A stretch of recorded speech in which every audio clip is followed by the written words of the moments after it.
There are all different kinds of fishing in the low country, and not just the type of fish you can catch, but actual fishing. And one popular type, especially for sport, is fly fishing. Mike Abel over at Hadrell's Point Tackle knows a lot about that sport, and he shared some of his knowledge with me.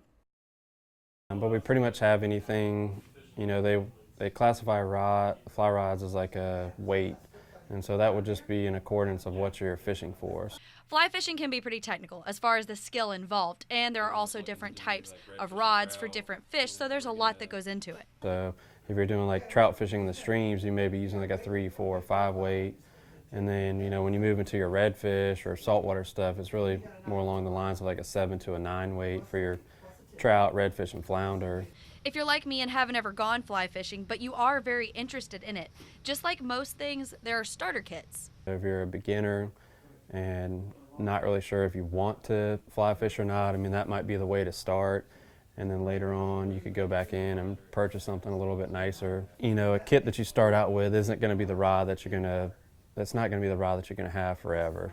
There's going to be a huge difference between how well this casts versus purchasing something nicer. The folks at Hadrell's are very helpful too. They'll fit you with a rod and reel and even help you get a feel for it. You know, we always recommend, like, you know, don't be afraid to want to cast one. We'll put, you know, set it up with a reel, put line on it.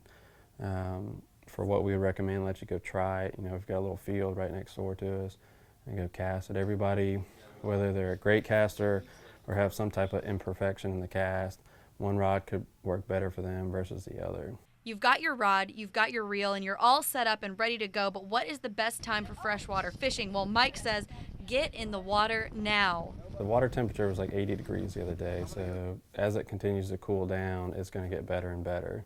It'll get to a point where it's too cool and then it's going to slow back down, but usually between now and early December is like primo. Everybody should be fishing. So looks like I've got to try to set up a fishing trip soon. For this week's Hunt, Hook, and Cook, I'm Brianne Welch.